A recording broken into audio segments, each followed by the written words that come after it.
you have covenant theology, even if it doesn't go by that particular name. That's the reigning dogma of the day until really just the last 150 years. And covenant theology, as distinct from dispensationalism, is the idea that God has only ever had one plan.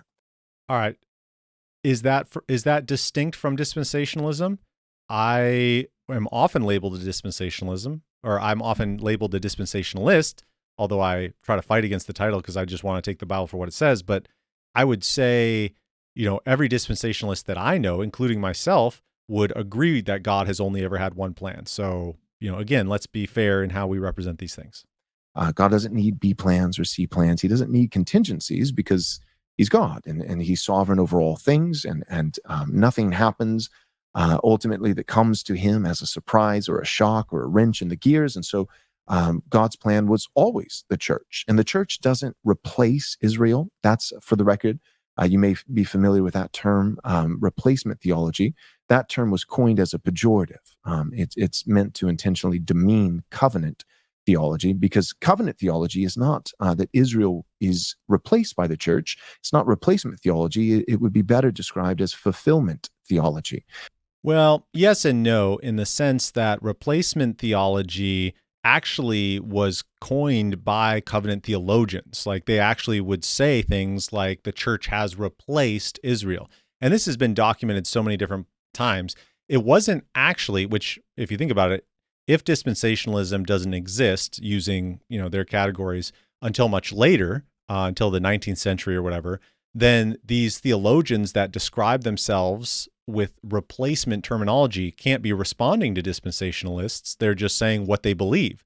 And so covenant theologians have often fallen into what we would categorize them as supersessionists. They believe that the church has replaced Israel in a variety of capacities. There's different nuances of what that exactly means, but that's not a pejorative term. Covenant theology has positioned itself to understand replacement theology in those terms now, because dispensationalism was so effective at saying, hey, it is actually kind of ridiculous to think that God would replace Israel with the church, that they've had to kind of change the language to talk about that.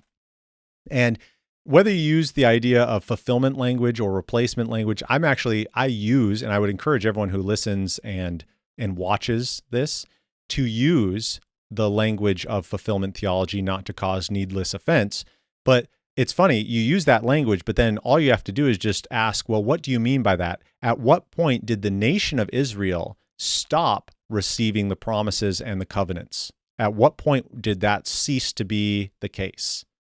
Because at some point, you actually see this in biblical history. The church is not the nation of Israel, and nowhere could you say that that's true. And the covenants were given to the nation of Israel. Paul actually makes that explicit point in Romans 9. To them, talking about the Israelites, belong the covenants. So to follow that train of thought, Paul, even while the church is in full bloom, as it were, is saying that the covenants belong to somebody else, not the church, but to the nation of Israel itself.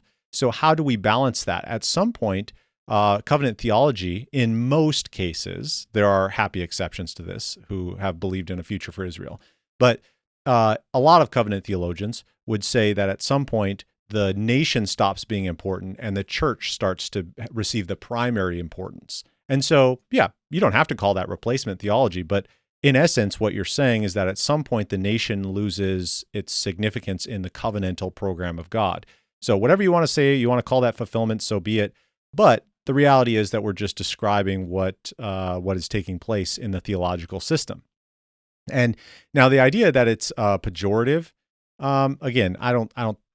Covenant theologians use that term of themselves. So, I don't think it's necessarily disingenuous or pejorative to say that that's what's going on, since that is what's going on.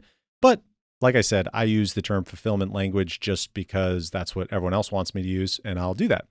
But it is actually interesting, that did bring to mind Webbon. I don't even know if Webbon knows this, but it is actually interesting that dispensationalism is actually a pejorative term. That's actually the detractors of dispensationalism actually started calling the premillennialists dispensationalists. And so they, and this has been well documented historically, but that's not, none of these individuals put that forward as, hey, this is what we want to be known as. It was just kind of an anti-system label that was put on people that started to teach these things.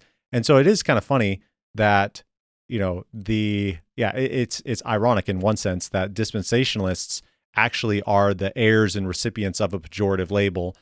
And I don't know, they don't really make a stink about that anymore. But then replacement theologians, if I use that term facetiously, they reject that, even though they themselves used replacement language earlier on in their descriptions of the relationship between the church and Israel. It's kind of fascinating. Now, again, there's obviously broad spectrum of agreement. Even within covenant theology, you had lots of people believing that Israel would return to the land and receive their due restoration as per the covenants. And so even within covenant theology, it wasn't a strict across the board replacement theology.